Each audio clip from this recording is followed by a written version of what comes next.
నా పేరు వేడియం భాస్కర్. నేను శ్రీనారాయణ గోసేవ ట్రస్ట్ వ్యవస్థాపకుడిని. ఈరోజు ఉదయం శ్రీనారాయణ గోసేవ ట్రస్ట్ తరఫున అభ్యుదయ రైతులకి సన్మానం జరిగింది. అందులో భాగంగా శ్రీ చందూల్ కుమార్ గారు ఈ 2 రోజుల క్రితం మన ముఖ్యమంత్రి చంద్రబాబు నాయుడు గారు కుప్పం పర్యటనలో ఆయన సమక్షంలో ప్రకృతి వ్యవసాయం యొక్క గొప్పదనాన్ని గురించి మాట్లాడారు. సో అక్కడి కార్యక్రమానికి కొనసాగింపుగా ఇప్పుడు చందూల్ కుమార్ గారితో మనం కొన్ని విషయాలకు సంబంధించి క్లారిఫికేషన్ తెలుసుకోవాలని అనుకుంటున్నాం. నమస్కారం సార్.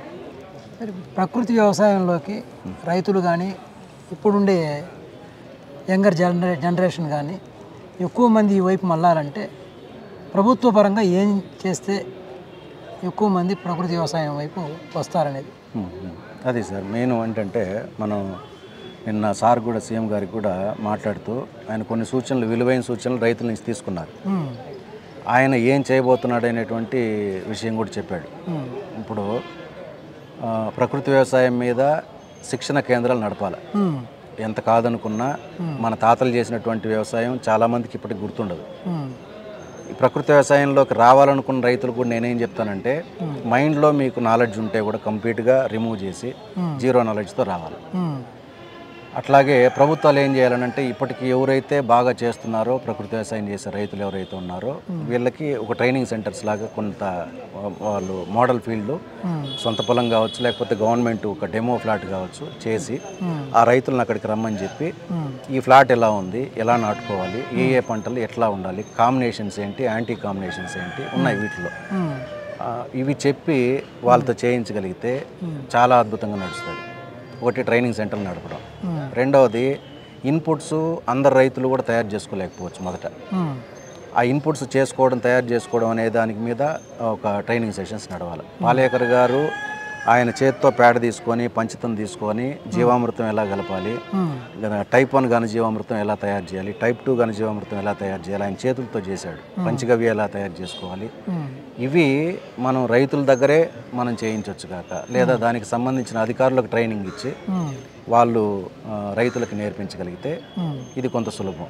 ఒకటి ట్రైనింగ్ సెషన్స్ దీని మీద నడవాలి, క్రాప్ ఎట్లా తీసుకోవాలి ఎలా అనేది, ఇన్పుట్స్ ఎలా ఇవ్వాలనేటువంటిది. దీంతోపాటు అతి ముఖ్యమైనది విత్తనం ఎంపిక. నాకు తెలిసి గవర్నమెంటు హైబ్రిడ్ జెనెటికలీ మాడిఫైడ్ని నిషేధిస్తే ఏ నష్టం లేదు సార్. నిషేధిస్తూ ఏం చేయాలంటే ఈ మన సీడ్ సేవర్స్, సీడ్ రివైవలిస్టులు చాలామంది ఉన్నారు ఇంకా కూడా.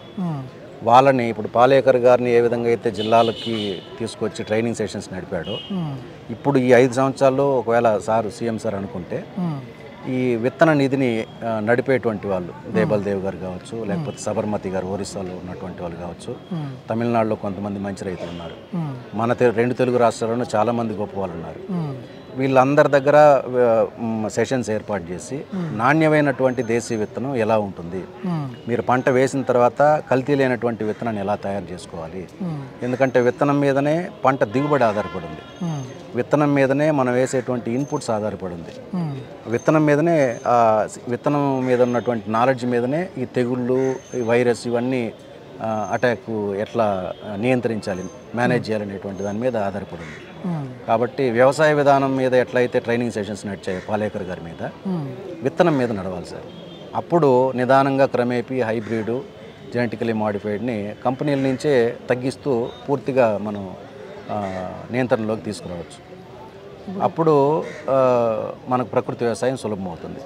ప్రకృతి వ్యవసాయం వైపు రైతులు రాకపోవడానికి ప్రధాన కారణము దిగుబడి తక్కువగా ఉంటుంది అనే అపోహ ఉంది.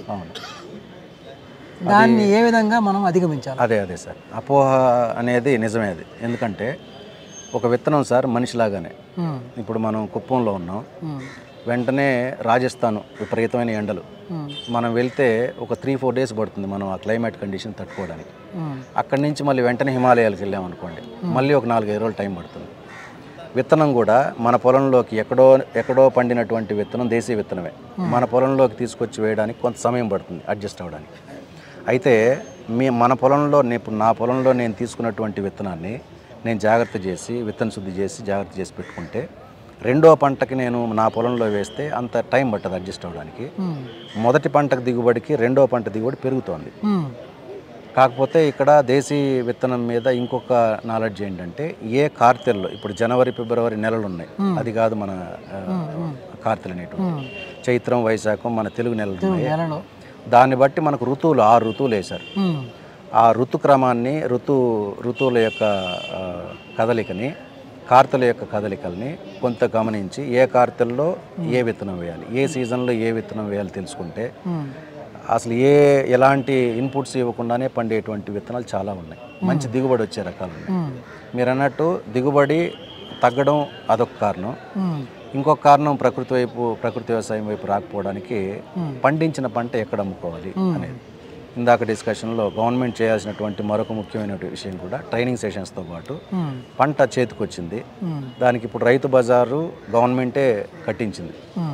అక్కడ అందరూ వచ్చి అమ్ముతున్నారు, రైతులే ఉన్నారనేది ఏం లేదు, వ్యాపారస్తులు కూడా వచ్చి అమ్ముకుంటున్నారు.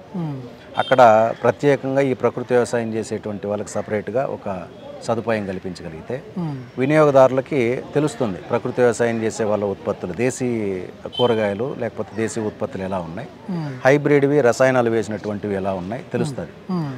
రేటు వీళ్ళేంటంటే ఎంత పంట వచ్చిందో ధర వీళ్ళు నిర్ణయించుకునేటువంటి హక్కు కొంత కల్పించాలి. మరీ ఎక్కువ వేరియేషన్ ఉండకూడదు కాక కొంత వేరియేషన్తో మనం గవర్నమెంట్తో నిర్ణయంతోనే, అది కూడా ధరల పట్టిక అక్కడే ఉంటుంది కాబట్టి దీనికి ఎంత ధర పెట్టచ్చు అని చెప్పి గవర్నమెంట్ నిర్ణయించవచ్చు, తప్పేం లేదు కాక.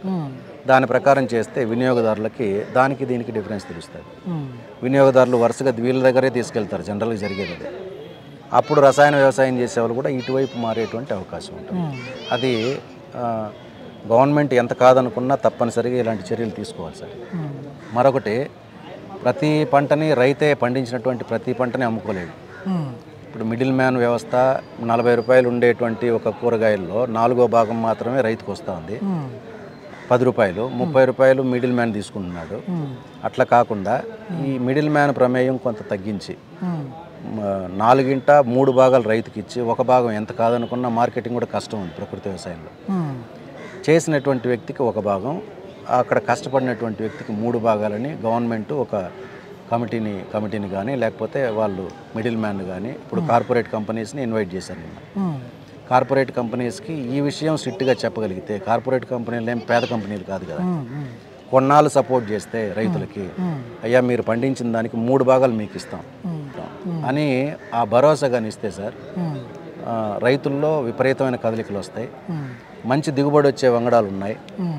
ఆ విత్తనాల మీద ట్రైనింగ్ ఇచ్చేటువంటి వాళ్ళని తీసుకొని వచ్చి ఇవి కొన్ని చిన్న చర్యలు, వీటికి అంత ఖర్చు అయ్యేటువంటివి కూడా కాదు.